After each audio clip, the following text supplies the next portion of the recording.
नमस्कार, day news में आप सभी तमाम दर्शकों का बहुत बहुत स्वागत है। मैं हूं आपके साथ अनामिका। चलिए आगे बढ़ने से पहले एक नजर डालते हैं उन खबरों पर जो बनी है आज की सुर्खियां। बिहार सरकार का बड़ा फैसला, 17 तारीख तक स्कूल, कॉलेज और धार्मिक स्थलों को किया गया बंद। शाम 7 बजे तक ही खुलेंगी सभी दुकानें।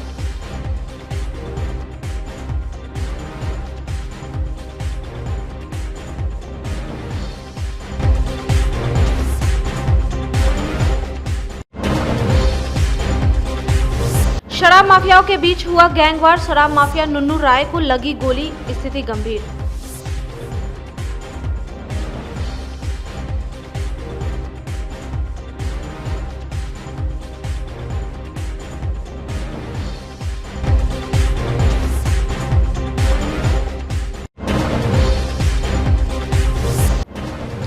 और मानसून पूर्व तैयारियों को लेकर जल संसाधन मंत्री ने अधिकारियों के साथ की बैठक।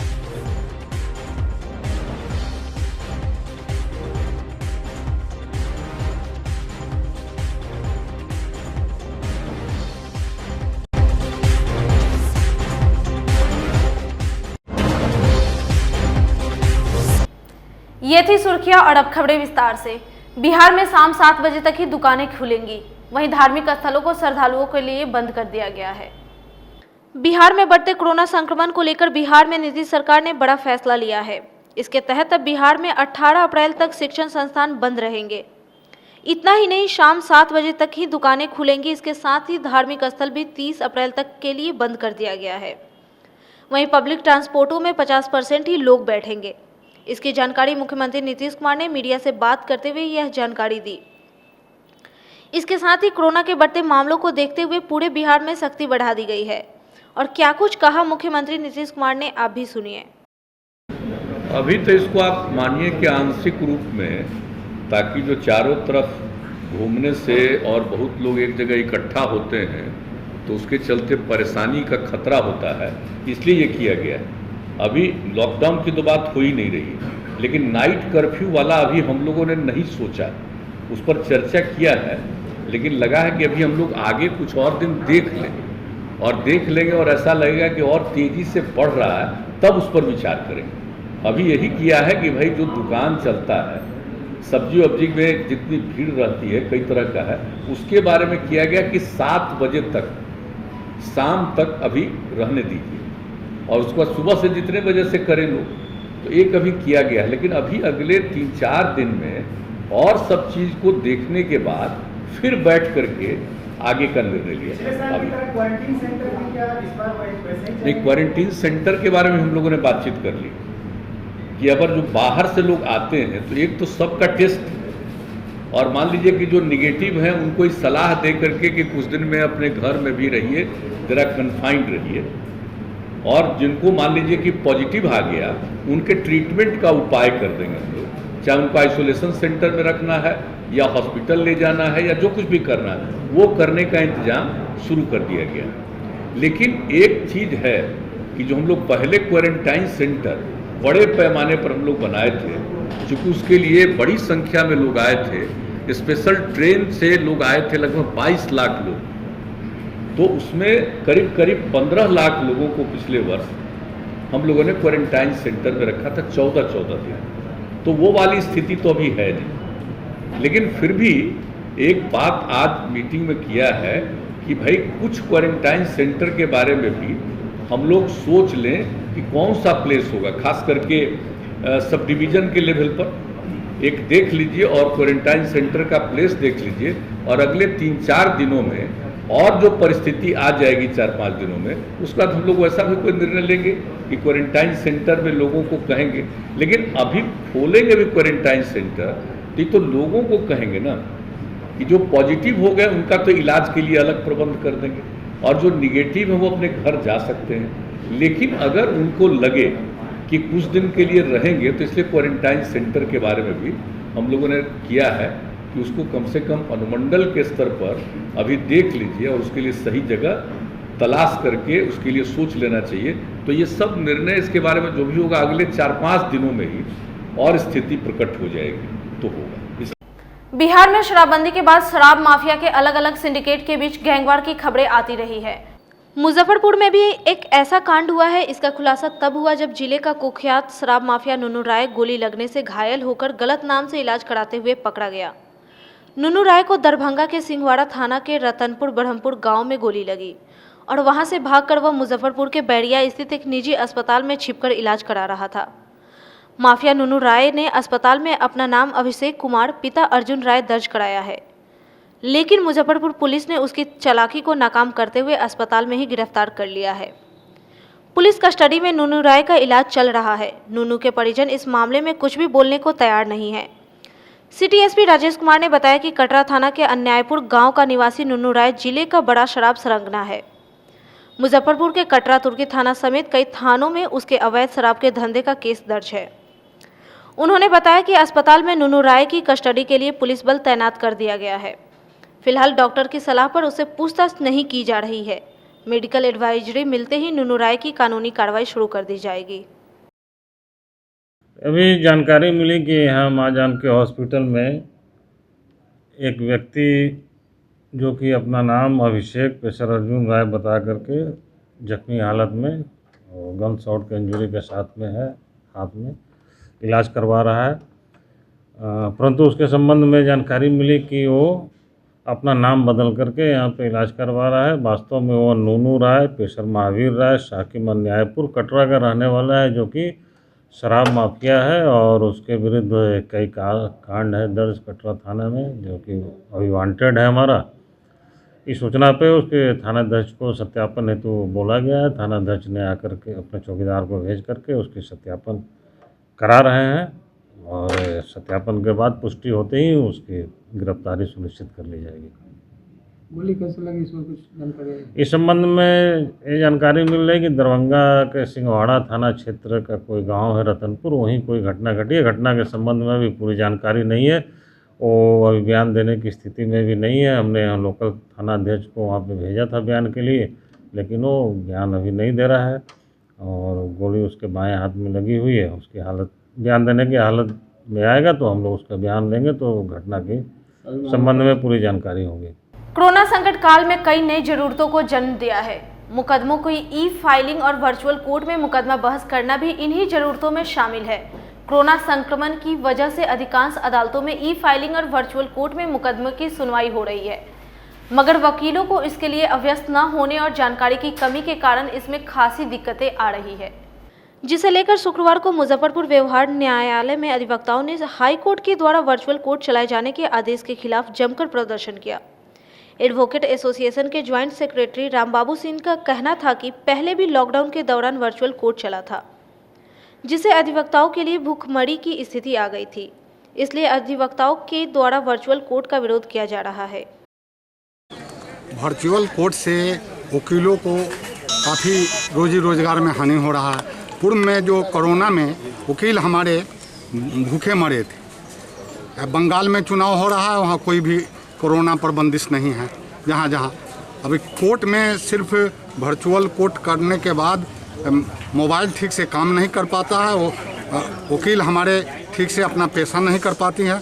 इसलिए चीफ जस्टिस से आग्रह करेंगे कि फिजिकल कोर्ट शुरू किया जाए, डिस्टेंस दूरी रख कर और मास्क पहनकर कार्य कराया जाए, ताकि वकील को रोजगार मिल सके। फिजिकल कोर्ट होगा तो बड़ी संख्या में क्लाइंट आएंगे, उनकी भीड़ होगी और कोरोना का ये नया स्ट्रेंथ बहुत खतरनाक है, तो ऐसे अपनी एक लायबिलिटीज नहीं बनती है कि खुद के साथ साथ आम लोगों को भी सुरक्षित रखें।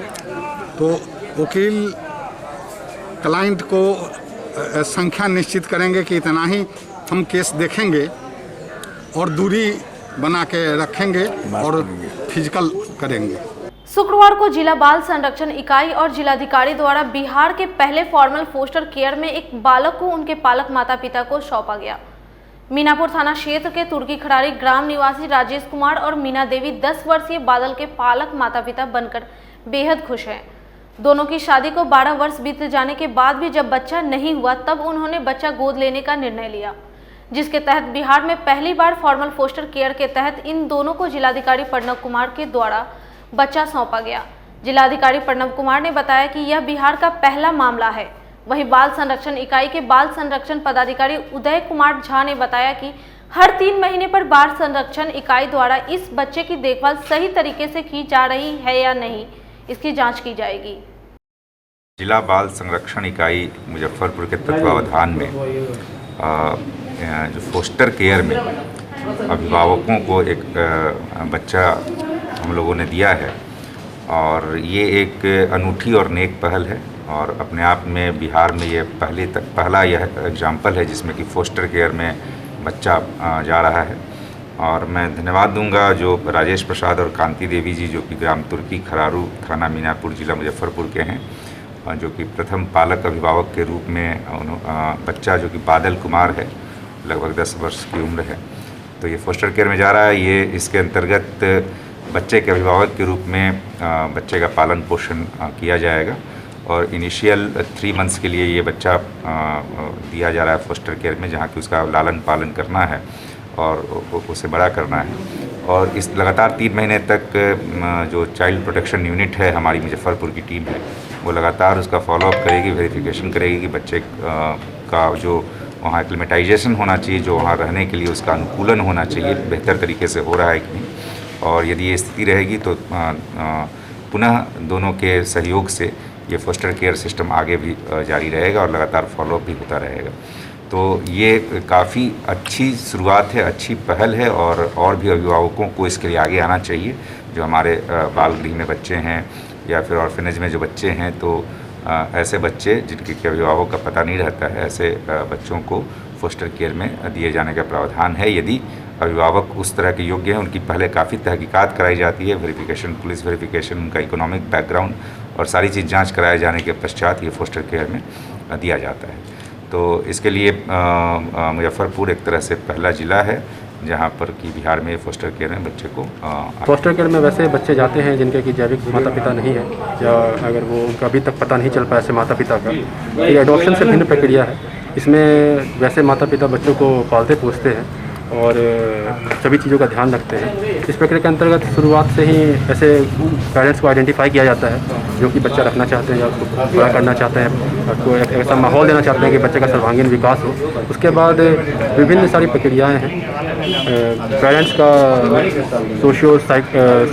साइको सोशल असेसमेंट कराया जाता है, उनका पुलिस वेरिफिकेशन कराया जाता है, उनका मेडिकल कराया जाता है, उनके संपत्ति का ब्यौरा देखा जाता है कि वो बच्चों को पालने में सक्षम है या नहीं है। साथ साथ बच्चे का भी इक्वली साइको सोशल असेसमेंट कराया जाता है कि वो कंपैटिबिलिटी है कि नहीं परिवार के साथ। इन सब चीज़ों के होने के बाद CWC इन चीज़ों को देखने के बाद आदेश करती है। CWC के आदेश के बाद वो बच्चे 3 माह तक जाएंगे, रहेंगे। उस बीच जिला बाल संरक्षण इकाई और CESC की तरफ से बार बार उसका बच्चे का फॉलोअप और उसका काउंसलिंग कराया जाएगा कि बच्चा वहाँ पे स्वस्थ और मतलब प्रोटेक्टेड एनवायरनमेंट में है या नहीं है।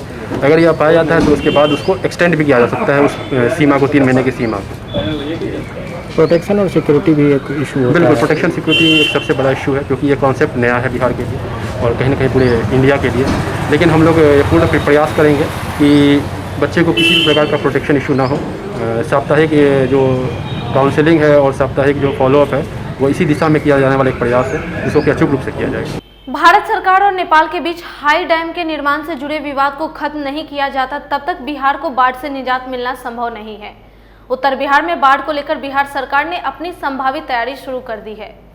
इस कड़ी में जल संसाधन मंत्री संजय झा ने आज मुजफ्फरपुर में उत्तर बिहार के जल संसाधन विभाग से जुड़े तमाम अधिकारियों के साथ एक अहम समीक्षा बैठक की। बैठक में बाढ़ से पूर्व सभी तटबंध की सुरक्षा एवं मरम्मतीकरण को लेकर मंत्री ने कई महत्वपूर्ण निर्देश संबंधित अधिकारियों को दिए। जल संसाधन मंत्री संजय झा ने कहा कि फिलहाल बिहार को बाढ़ से निजात दिलाने के लिए कोई अस्थायी समाधान अभी तक नहीं निकल पाया है, लेकिन सरकार उत्तर बिहार में बाढ़ से होने वाले नुकसान को कम करने के लिए कई तरह के पहल पर काम कर रही है।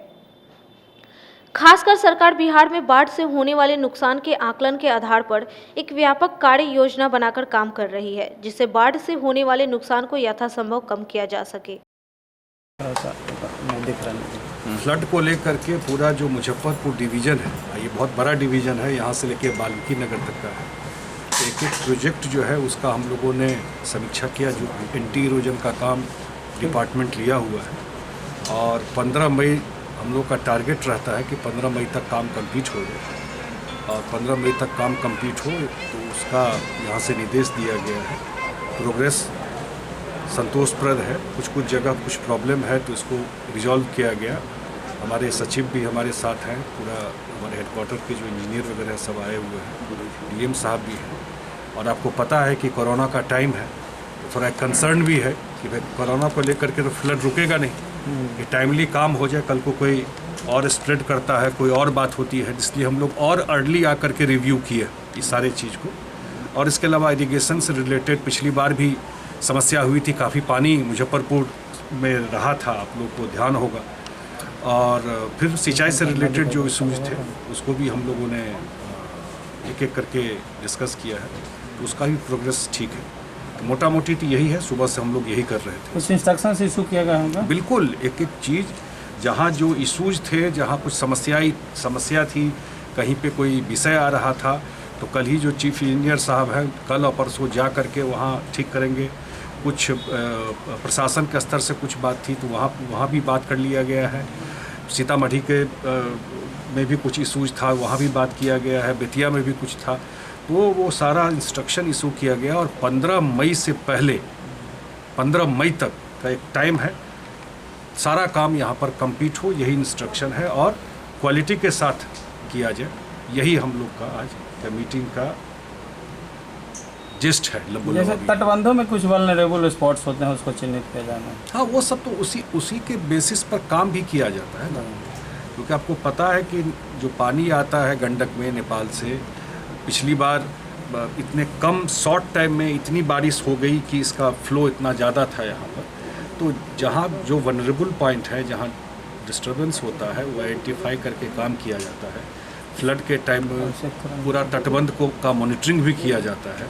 जो लोग रहते हैं नॉर्मली हम लोग मई में आते हैं एक बार देखने के लिए, लेकिन अभी तो अप्रैल 10 ही अप्रैल है, अभी आकर के 9 अप्रैल है, एक महीना पहले ही आकर के रिव्यू करना शुरू कर दी कि भाई टाइमली काम हो जाए। तो मुझे लगता है कि डेफिनेटली इस जोन में 15 मई तक सारा काम हो जाए। कुछ ये जो नेपाल से जो बाढ़ का पानी आता है, जो उत्तर बिहार प्रभावित हो जाता है, करोड़ों नुकसान हो जाता है, तो देखिए ये विषय भारत सरकार और नेपाल सरकार के, इसमें स्टेट का रोल है नहीं, इंटरनेशनल इशूज है। और आपको पता है कि बहुत जगह जहां नेपाल साइड में हाई डैम बनना है और 92 से विराटनगर में उसका डीपीआर बन रहा है, लेकिन बहुत कुछ प्रोग्रेस उसमें नहीं है। पीछे मैं भी मिल के आया था भारत सरकार में जो लोग मैटर करते हैं इसको लेकर के। अब प्रोबेबली इतना प्रोग्रेस नेपाल साइड से नहीं, सहयोग शायद मिल पा रहा है। तो हम लोग अपनी बात भारत सरकार में रख रहे हैं, भारत सरकार भी टेकअप कर रही है। अब जब तक वो रिजॉल्व नहीं होता है वहाँ पर, जब तक हाई डैम या कोई और तरीका, तब तक तो ये प्रॉब्लम रहेगा।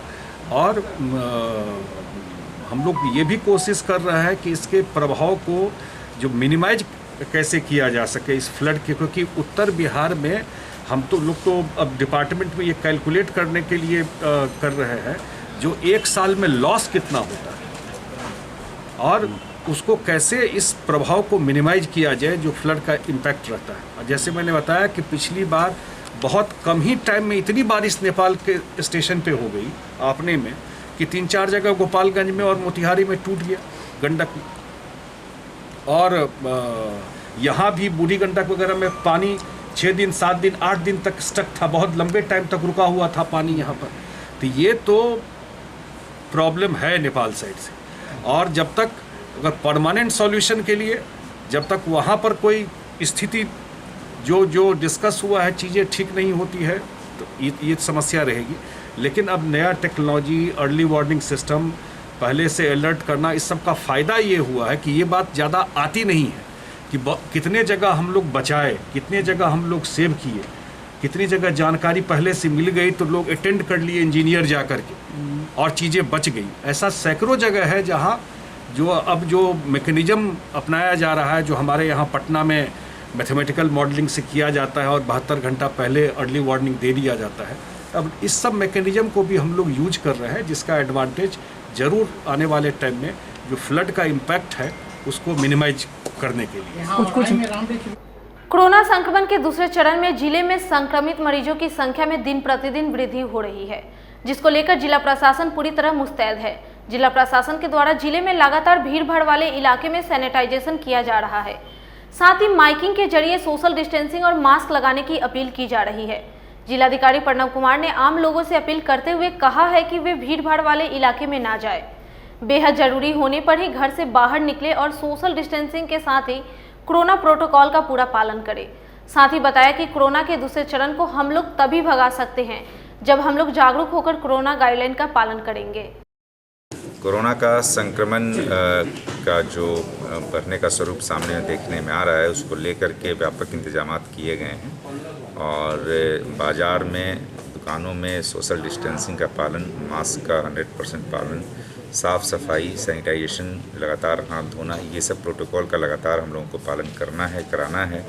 और सभी लोगों से भी अपील है कि कोरोना के दूसरी संक्रमण की लहर को हम तभी हरा पाएंगे जब हम लोग जागरूक हों और कोरोना के गाइडलाइंस का निश्चित रूप से पालन करें।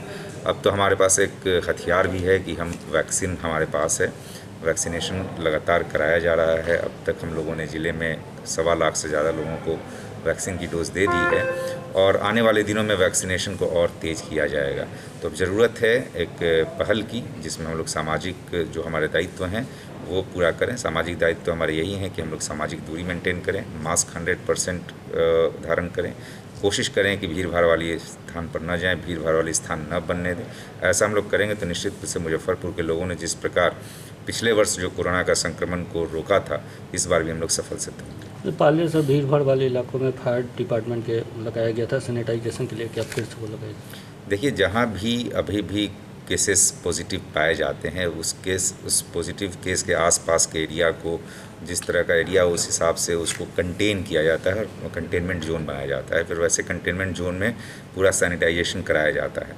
तो ये प्रक्रिया तो स्टैंडर्ड प्रोटोकॉल है, ये चलती है। आगे भी इस तरह के केसेस पाए जाएंगे तो वहाँ भी सैनिटाइजेशन कराते रहा जाएगा और इसके अतिरिक्त भी भीड़ भाड़ वाले एरिया में भी सैनिटाइजेशन कराने के लिए निर्देशित किया गया।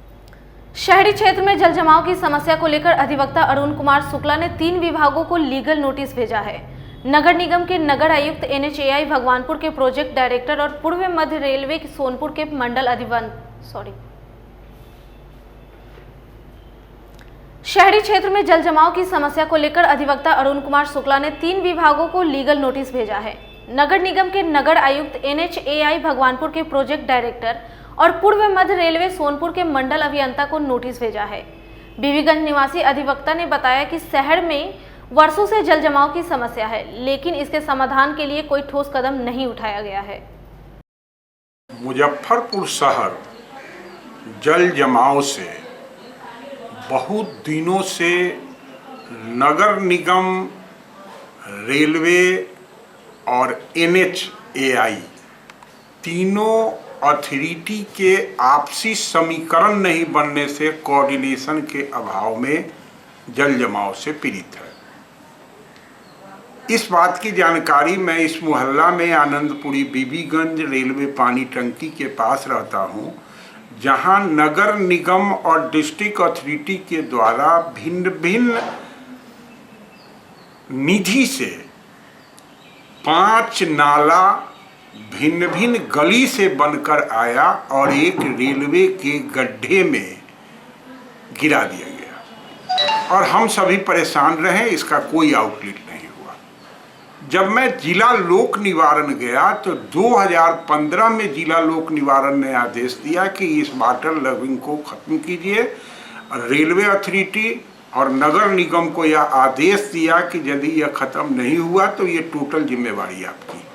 और जो मेरा कंसेप्शन था कि मुजफ्फरपुर में जल जमाव के लिए जिम्मेवार नगर निगम, रेलवे अथॉरिटी और NHAI है, इसका मुख्य मैं लोगों को कारण बताया कि रेल मुजफ्फरपुर में 1856-57 में आई और उस समय जो कलभट बना वही कलभट आज तक कंटिन्यू कर रहा है।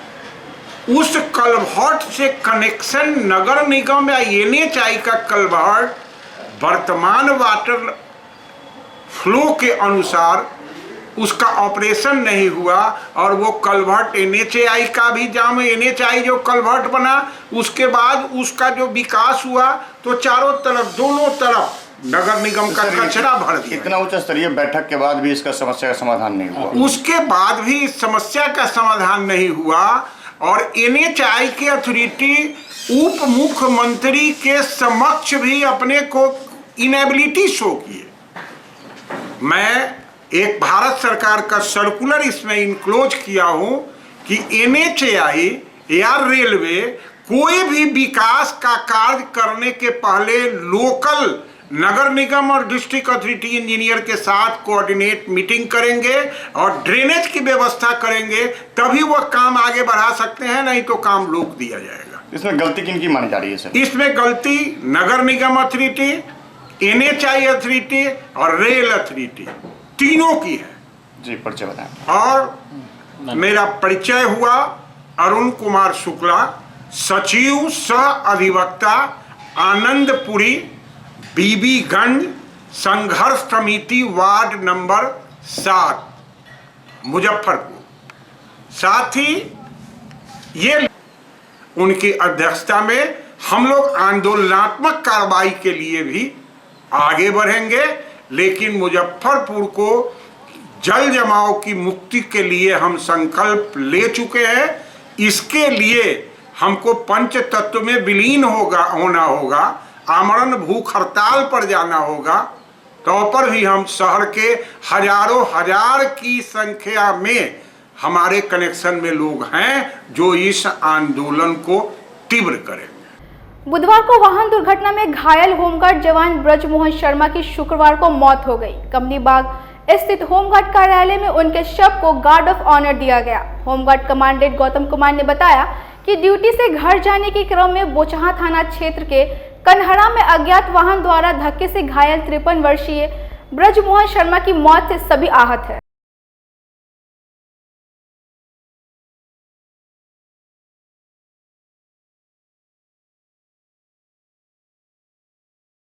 जवान हैं ब्रजभूषण चौधरी जी, ये यातायात, ब्रजभूषण शर्मा, ये यातायात में प्रतिनियुक्त थे और ड्यूटी के दौरान दौड़ करने के बाद ये अपना घर जा रहे थे। रास्ते में कहीं कोई गाड़ी ने ठोकर मार दिया, ये गिरे हुए थे।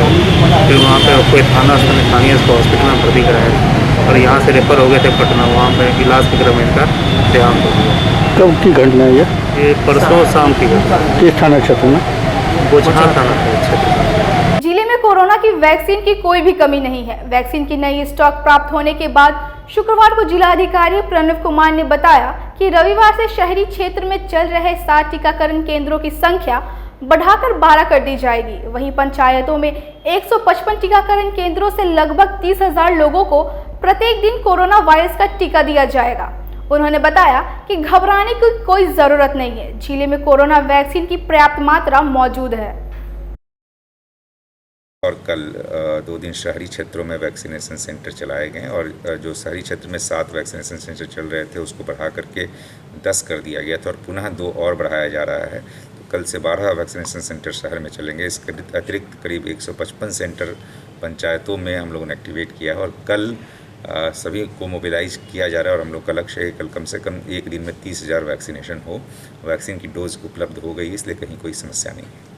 शुक्रवार को क्लब रोड देवी मंदिर स्थित New hair Zone Men's Parlour का शुभारंभ नगर विधायक विजेंद्र चौधरी ने फीता काटकर किया। सैलून के संचालक बादल ने बताया कि मात्र 50 रुपए में शेविंग, 90 रुपए में कटिंग और 400 रुपए में फेशियल करवा सकते हैं। इतना ही नहीं, इस पार्लर में विग की भी सुविधा उपलब्ध है। आपके सर पर बाल नहीं है तो आप हाथों हाथ वहां से विग लगवा सकते हैं। मौके पर वार्ड 38 के पूर्व पार्षद इकबाल कुरैशी, पार्षद पति संजीव कुमार, कलीम अहमद, सुनील कुमार सहित काफी संख्या में लोग मौजूद रहे। न्यू हेयर जोन का आज उद्घाटन हुआ है। मुजफ्फरपुर के साथियों को हम अपील करते हैं कि सब लोग मिल करके इनके प्रति शुभकामना रखें और निश्चित तौर पर यहाँ जो सर्विस दिया जाएगा वो अच्छा दिया जाएगा। दिनांक 9/4/2021 को new hair zone salon club road देवी मंदिर रोड में उद्घाटन किया गया है श्री विजेंद्र चौधरी के कल कमरों द्वारा।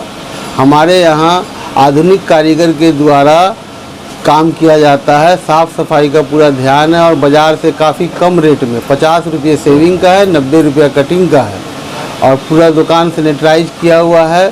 सब चीज़ का ध्यान रखते हुए शहर में एक बढ़िया ब्रांच लॉन्च किया गया है। और क्या क्या सुविधा विशेष फेशियल वगैरह में दे रहे हैं? फेशियल में सर 400 रुपये से फेशियल स्टार्ट है। मैरिज पैकेज है हमारे यहाँ, हर तरह का रेंज है, जैसा रेंज चाहे सानाज का है, O3+ का है, लोटस का है, हर तरह का। यहाँ एक नया काम होता है, बिग भी लगता है, हाथों हाथ बिग लगाया जाता है। ये नहीं कि क्लाइंट आ जाया 4 दिन के बाद, नहीं, हाथों हाथ बिग लगाया जाता है। ये New hair Zone Men Saloon में ये पहली बार किया गया है सर। में क्लाइंट आएंगे और हाथों हाथ बिग का काम होगा। क्या नाम है आपका? मेरा नाम हुआ बादल। दुकान का नाम है New hair Zone Men salon.